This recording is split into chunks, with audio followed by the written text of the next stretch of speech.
વંદે માતરમ વિદ્યાર્થી મિત્રો, Oxford school of સાયન્સના કોમર્સ ડિપાર્ટમેન્ટમાં આપ સર્વનું હાર્દિક સ્વાગત છે. આપણે ધોરણ 12 કોમર્સ એસપીસીસી વિષયની અંદર ચેપ્ટર નંબર 1 એટલે કે શેર બહાર પાડવા વિશે અભ્યાસ કરી રહ્યા છીએ. તો મિત્રો, આપણે આજના આ લેક્ચરની અંદર વાત કરવાના છીએ કે શેર વેચણી અંગેની વિધિ શું છે. અગાઉના લેક્ચરમાં આપણે ભણી ગયા કે શેર કેવી રીતે બહાર પાડવામાં આવે છે, કયા કયા કાયદાઓ છે અને કયા કયા કંપની ધારાઓને આપણે અનુસરવા પડે છે કે જેના આધારે આપણે શેર બહાર પાડી શકીએ છીએ. શેર બહાર પાડ્યા પછી શેર અરજી કેવી રીતે કરવાની, શેર તો બહાર પાડી દીધા, પરંતુ જો આપણે રોકાણકાર હોય તો આપણે અરજી કેવી રીતે કરી શકીએ, આ અંગે શેર અરજી અંગેની વિધિ પણ આપણે જોઈ છે, જેના મુખ્યત્વે 4 તબક્કા અંગેની ચર્ચા કરી. પહેલું છે બેંકમાં ખાતું ખોલાવવું, બીજું છે શેરની અરજીઓને મેળવવી, ત્રીજું છે શેરની અરજીનું અલગ અલગ વર્ગમાં વર્ગીકરણ કરવું, અને ચોથું છે શેર વેચણી અને શેર વેચણીનું પત્રક તૈયાર કરવું, જેના વિશે આપણે અગાઉના લેક્ચરોમાં જોઈ ગયા છીએ. આજના ટોપિકની શરૂઆત કરીએ તો શેર વેચણી અંગેની વિધિ વિશેની આપણે ચર્ચા કરવાના છીએ. શેર વેચણી અંગેની વિધિ જોઈએ એની પહેલા એનો અર્થ આપણે જોઈએ કે શેર વેચણી શું છે. આપણે અત્યાર સુધી એવું જોઈએ છે કે શેર અલોટમેન્ટ કરવું, વહેંચવું, પણ કેવી રીતે વહેંચવું? તો કંપની દ્વારા બહાર પાડેલા શેરના અનુસંધાનમાં વ્યાખ્યાને નાના નાના ટુકડાઓમાં સમજીએ. પહેલા શું કીધું છે? કંપની દ્વારા બહાર પાડેલા શેરના અનુસંધાનમાં. અહીંયા શેર વેચણી કેવી રીતે કરવાની છે કે કંપનીએ જે શેર બહાર પાડ્યા છે એના અંગેની વાત કરવાની, એના અનુસંધાનમાં, એટલે કે જેટલા શેર બહાર પાડ્યા છે એના અંગે વાત કરવાની. ધારો કે 1 લાખ શેર બહાર પાડ્યા છે તો આપણે 1 લાખ શેરમાંથી જ વેચણી કરવાની છે. એવું નથી કંપની ધારામાં એમ લખ્યું કે આપણે આટલા શેરની વેચણી કરવી, એવું નથી. પરંતુ કંપની દ્વારા જે શેર બહાર પાડવામાં આવ્યા છે એના અનુસંધાનમાં જાહેર પ્રજા તરફથી મળેલી શેર અરજીઓની ફાળવણી કરવી. પહેલા તો શું કરવાનું છે તો કે પહેલા તો કંપની દ્વારા શેર બહાર પાડવામાં આવે છે એના અનુસંધાને જાહેર પ્રજા જે શેર અરજી કરે છે. ધારો કે 1 લાખ શેર બહાર પડે છે અને સામે 5 લાખ અરજી આવે છે, તો કોને શેર વેચવા અને કયો આધાર નક્કી કરવો? ત્યાર પછીનો બીજો મુદ્દો છે અને અરજદારના ડીમેટ ખાતામાં શેર જમા કરાવવા એટલે શેર વેચણી કહી શકાય. 3 ભાગની અંદર આખી વ્યાખ્યાને વહેંચી નાખી છે કે કંપનીએ બહાર પાડેલ શેરના અનુસંધાનમાં જાહેર પ્રજા તરફથી મળેલી અરજીઓની પહેલા તો ફાળવણી કરવી અને અરજદારના ડીમેટ ખાતામાં શેર જમા કરાવવાને શું કહેવાય છે? શેર વેચણી. ફરીથી આપણે 3 મુદ્દા યાદ રાખવાના છે. એક તો કંપનીએ શેર બહાર પાડ્યા છે, એક, બીજું જાહેર જનતાએ કરેલી અરજી, અને ત્રીજું અરજદારના ખાતામાં ડીમેટ શેર જમા થાય એટલે શેર વેચણી પૂરી થઈ છે. કોઈ પણ વ્યાખ્યાને જ્યારે તમે કટકા કરીને યાદ રાખવાના પ્રયત્ન કરશો ત્યારે બહુ આસાનીથી તમે એને યાદ રાખી શકશો. એટલે અહીંયા મોટી વ્યાખ્યા છે, પરીક્ષામાં પૂછાય છે. વ્યાખ્યાની અંદર તમે તમારા શબ્દોનો ક્યારે પણ ઉમેરો કરી શકતા નથી. તમારે જ્યારે પણ વ્યાખ્યાની વાત આવે ત્યારે એના પર્ટિક્યુલર જે શબ્દો છે એને તમારે ધ્યાને લેવા પડે છે. તો ચાલો આપણે વાત કરીએ ફરીથી વ્યાખ્યાની. તો વ્યાખ્યામાં શેર વેચણી કોને કહી શકાશે? તો કે કંપની દ્વારા બહાર પાડેલા શેરના અનુસંધાનમાં. બીજો ભાગ આપણે શું પાડ્યો? તો કે અનુસંધાનમાં શું છે? તો કે શેર અરજદારોએ જે કંઈ અરજી કરી છે, તો જાહેર જનતાએ જે કંઈ અરજી કરી છે એમાં એમના ડીમેટ ખાતાની અંદર જ્યારે શેર જમા થઈ જાય છે ત્યારે એને આપણે શેર વેચણી તરીકે ઓળખીએ છીએ. તો આ છે આખી આપણી વ્યાખ્યા. ત્યાર પછી શેર વેચણીના વિધિની શરૂઆત કરશું. શેર વેચણીની વિધિની શરૂઆત કરીએ એની પહેલા તમારી નોટબુકમાં શેર વેચણી અંગેની જે અર્થ અને વ્યાખ્યા છે લખી નાખો. આ પરીક્ષામાં પૂછાય જ છે એટલે આને આપણે ધ્યાનમાં લેવાનું છે. ચાલો લખો તમારી નોટબુકમાં, હેડિંગ મારજો શેર વહેંચણી અંગેની વિધિ. શેર વહેંચણી અંગેની વિધિ. નીચે હેડિંગ આપો શેર વહેંચણીનો અર્થ અને વ્યાખ્યા. શેર વહેંચણીનો અર્થ અને વ્યાખ્યા.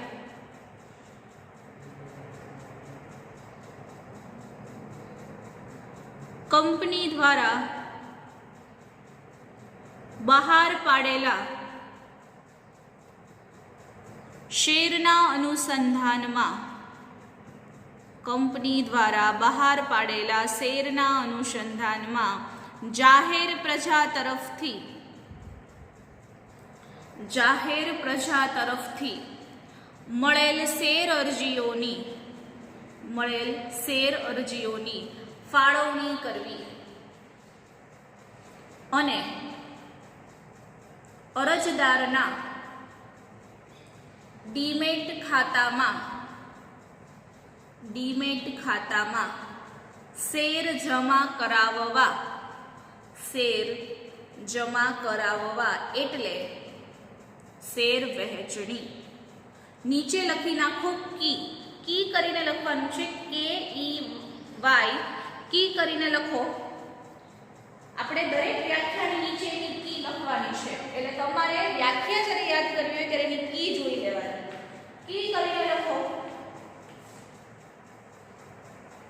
આ વ્યાખ્યા 3 ભાગમાં વહેંચાયેલી છે એવું સ્પષ્ટ લખી નાખજો. એક વખત લખવું પડશે, પછી લખવું પડશે, નહીં તમને ખ્યાલ આવી જશે. કાઉન્સ કરજો, એટલે વ્યાખ્યા કેવી રીતે યાદ રાખવી એની કી આપું છું તમને.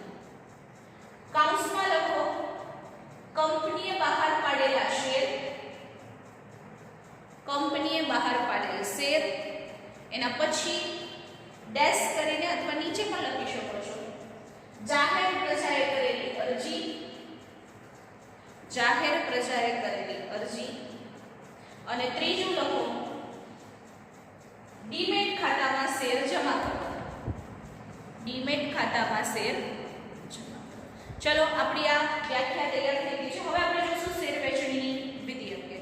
શેર વહેંચણીની વિધિના જો તબક્કાઓની વાત કરવામાં આવે તો મુખ્યત્વે 8 તબક્કાઓની અંદર આખી શેર વહેંચણીની વિધિને મૂકવામાં આવેલી છે. જેની વાત કરીએ તો આસપા માન્ય બેંકો શેર અરજીની રકમ સિન્ડિકેટ મેમ્બરને આપે છે. આપણે જ્યારે પણ શેર અરજી કરીએ છીએ, શેર અરજીમાં આસપા માન્ય બેંક એટલે કે application supported by બ્લોક્ડ account.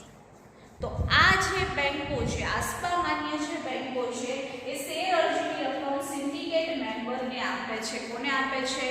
Syndicate મેમ્બરને. ત્યાર પછી શું થાય છે તો કે આ સિન્ડિકેટ મેમ્બર જે છે એ શું કરશે તો કે શેર અરજીની વિગતોને ભેગી કરશે. સિન્ડિકેટ મેમ્બર શું કરશે? શેર અરજીની બધી જ વિગતો જે છે એને ભેગી કરશે, જેમાં અરજદારનું નામ, રોકાણકારનો વર્ગ, અરજી કરેલ શેરની સંખ્યા, શેરની કેટલી કિંમત છે. જો બીડની રકમ હોય તો બુક બિલ્ડિંગ સાથેની એની રકમ જોવાની હોય, અરજીનો form number, depository participate number, demat ખાતાનો નંબર, ભરેલી રકમ, આ બધી જ વસ્તુ લઈને ઇલેક્ટ્રોનિક બીડી જે સિસ્ટમ છે એની અંદર ભરે છે. ફરી એક વખત પહેલા આપણે શું જોયું તો કે આસ્થા માન્ય બેંકોની અંદર જે આપણી રકમ ફ્રીઝ થયેલી છે એની સાથેની જે શેર અરજી છે એ શેર અરજી સિન્ડિકેટ મેમ્બરને આપે છે. સિન્ડિકેટ મેમ્બરને આ અરજી આપ્યા પછીની વાત કરવામાં આવે તો સિન્ડિકેટ મેમ્બર શું કરશે? આ અરજીની વિગતો, અરજદારનું નામ, રોકાણકારનો વર્ગ, અરજી કરેલ શેરની સંખ્યા, શેરની કિંમત, અરજીનો form number, depository participate number, demat number, ભરેલી રકમ બધું જ ભેગું કરીને ઇલેક્ટ્રિક બિડિંગ સિસ્ટમની અંદર ભરી દેશે. એટલે કે એક પ્રકારની એવી સિસ્ટમ કે જેની અંદર અરજદારની દરેક વિગતોને સમાવેશ કરવામાં આવી હોય. અલગ અલગ ખાના જે છે પાડી દીધા હોય કે જેની અંદર એને જ્યારે પણ એની યાદી જોતી હોય, વર્ષો પછી પણ એની યાદી જોતી હોય તો એ આપણને મળી રહે છે. એના માટે ઇલેક્ટ્રિક બિડિંગ સિસ્ટમમાં ભરે છે.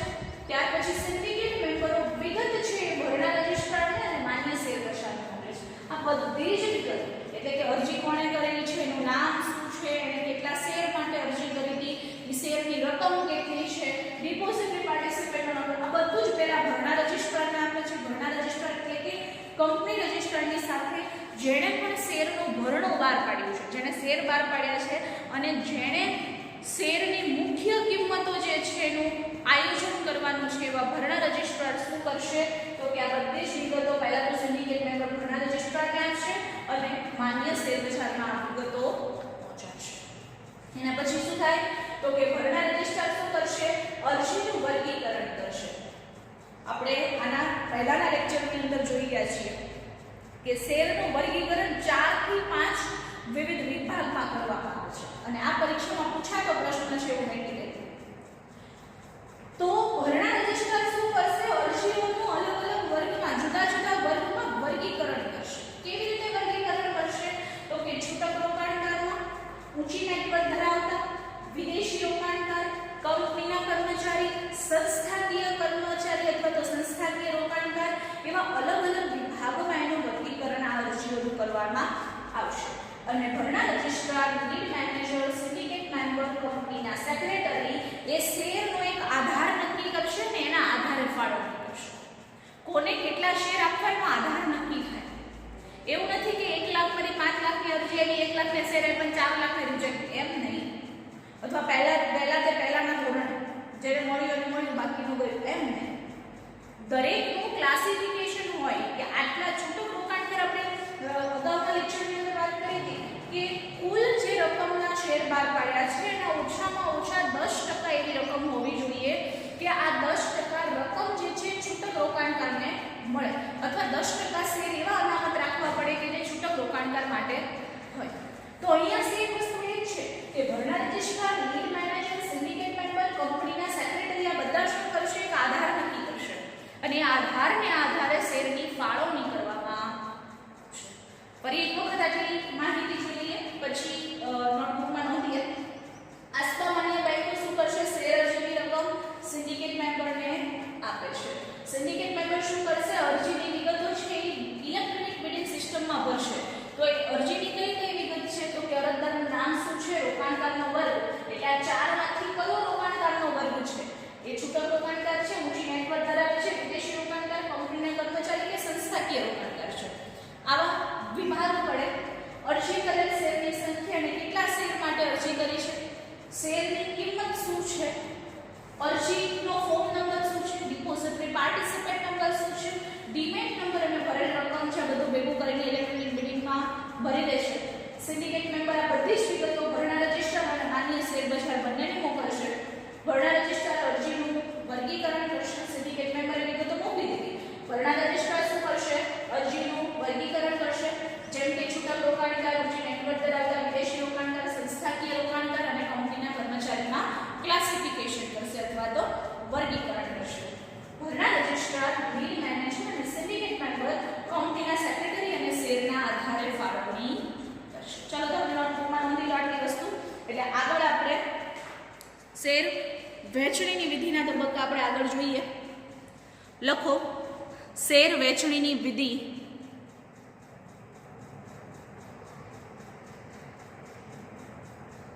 આસ્બા માન્ય બેંકો શેર અરજીની રકમ સિન્ડિકેટ મેમ્બરને આપે છે. સિન્ડિકેટ મેમ્બરને આપે છે. સિન્ડિકેટ મેમ્બર અરજીની વિગતો અરજદારનું નામ, રોકાણકારનો વર્ગ, અરજી કરેલ શેર સંખ્યા, શેરની કિંમત, અરજી કરેલ શેર સંખ્યા, શેર કિંમત, અરજી form number, depository participate number, demat number, ભરેલી રકમ આ બધું જ વિગતો અથવા બધી જ વિગતો ઇલેક્ટ્રોનિક બિલિંગ સિસ્ટમમાં ભરે છે. એના પછીનો મુદ્દો લખો સિન્ડિકેટ મેમ્બર. સિન્ડિકેટ મેમ્બર વિગતો ભરણા રજિસ્ટ્રારને તથા માન્ય શેર બજારને મોકલે છે. માન્ય શેર બજારને મોકલે છે. એના પછીનો મુદ્દો લખો. ભરણા રજિસ્ટ્રાર જુદા જુદા વર્ગમાં અરજીઓનું વર્ગીકરણ કરે છે. જેમ કે છૂટક રોકાણકાર, ઊંચી નેટવર્થ ધરાવતા રોકાણકાર, વિદેશી રોકાણકાર અને કંપનીના કર્મચારીઓ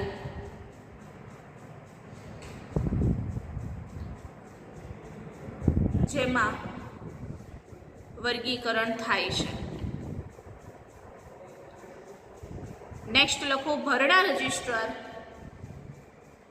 લીડ મેનેજર, સિન્ડિકેટ મેમ્બર, કંપનીના સેક્રેટરી શેરના આધાર નક્કી કરીને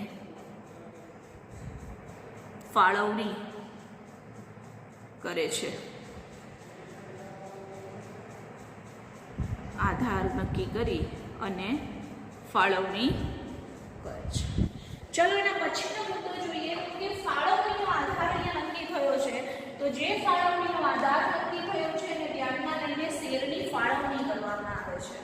તો કે આટલા ટકા શેર આને આપવા, આટલા ટકા શેર આને આપવા. જે રીતે આપણે વાત કરી હતી એમ કે હવે નોકરીઓ બહાર પડે ને, એટલે કે ભરતી બહાર પડે, રિક્રુટમેન્ટ જેને કહેવામાં આવે છે, એ જ્યારે બહાર પડે ત્યારે નક્કી કરેલું હોય કે SC ST વાળાની આટલી સીટ છે, OBC વાળાની આટલી સીટ છે, જનરલ અથવા ઓપન કેટેગરીમાં આટલી સીટ છે. શેરમાં પણ એવી રીતે હવે નક્કી થઈ ગયું છે કે છૂટક રોકાણકારને આટલા શેર મળશે અથવા આટલા ટકાના શેર મળશે, સંસ્થાકીય રોકાણકારોને આટલા, કંપનીના કર્મચારીને આટલા, વિદેશી રોકાણકારને આટલા, ઊંચી નેટવર્ક ધરાવતાને આટલા. આવી રીતે આખો શેરની ફાળવણીનો આધાર નક્કી હોય છે. એના આધારે શેરની ફાળવણી કરવામાં આવે છે. ત્યાર પછી ભરણા રજિસ્ટ્રાર દ્વારા શેર ફાળવણીનું પત્રક તૈયાર કરી માન્ય શેર બજાર, ડિપોઝિટરી અને સેબીને મોકલી આપવામાં આવે છે. શેર ફાળવણી થઈ ગઈ પછી કોને કેટલા પ્રમાણમાં અને કેટલા શેર અથવા કેટલી રકમના શેર આપ્યા છે, આ બધાનું એક આખું રજિસ્ટર બને છે. એ રજિસ્ટરના આધારે શેર ફાળવણી આને કરવામાં આવી છે એવી વિગતો જે છે એ એટલે કે આખું પત્રક અથવા રજિસ્ટર જે આપણે કહીએ છીએ એ મેન્ટેન કરી અને માન્ય શેર બજાર, ડિપોઝિટરી અને સેબીને મોકલી આપવામાં આવે છે. ડિપોઝિટરી શું કરશે?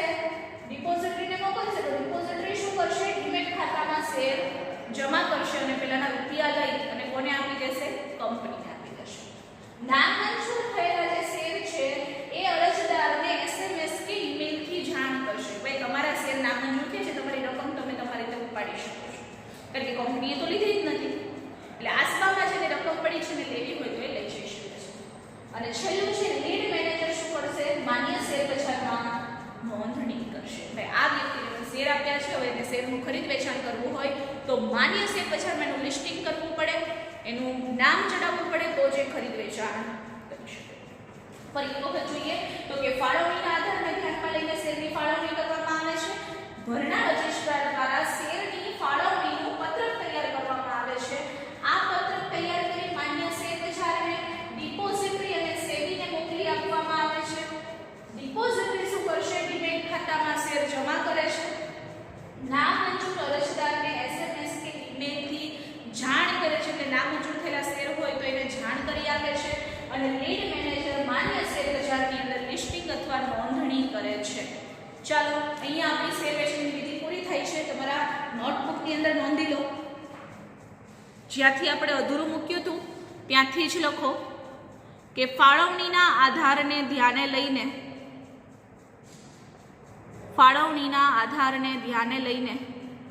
શેરની ફાળવણી કરવામાં આવે છે. ભરણા રજિસ્ટ્રાર દ્વારા શેર ફાળવણીનું પત્રક તૈયાર કરી માન્ય શેરબજાર, ડિપોઝિટરી અને સેબીને મોકલી આપે છે ત્યાર પછીનો મુદ્દો લખો, ડિપોઝિટરી ડીમેટ ખાતામાં શેર જમા કરે છે. એના પછી લખો, નામંજૂર થયેલા શેરના અરજદારને એસએમએસ કે ઈમેલથી જાણ કરે છે. અને ત્યાર પછીનો મુદ્દો લખો, લીડ મેનેજર માન્ય શેરબજારમાં નોંધણી કરે છે. તો વિદ્યાર્થી મિત્રો, આ છે આપણી શેર વહેંચણી અંગેની વિધિ. આજે આપણે શેર વહેંચણી અંગેની વિધિ, ત્યાર પછી શેર વહેંચણીનો અર્થ શું છે અને કયા કયા તબક્કા અનુસાર એની વિધિઓ થાય છે જેના વિશેની વિગતે માહિતી મેળવી. આના પછીના લેક્ચરમાં આપણે શેર વહેંચણી અંગેના કાયદેસરના નિયંત્રણ અને જોગવાઈ શું છે અને અનિયમિત શેર વહેંચણી અને ગેરકાયદેસર શેર વહેંચણી કોને કહેવાય એના વિશેની વિગતે માહિતી મેળવીશું. તો આ લેક્ચરને આપણે વિરામ આપીએ. મળીએ નેક્સ્ટ લેક્ચરમાં. ત્યાં સુધી સ્ટે હોમ, સ્ટે સેફ. ધન્યવાદ.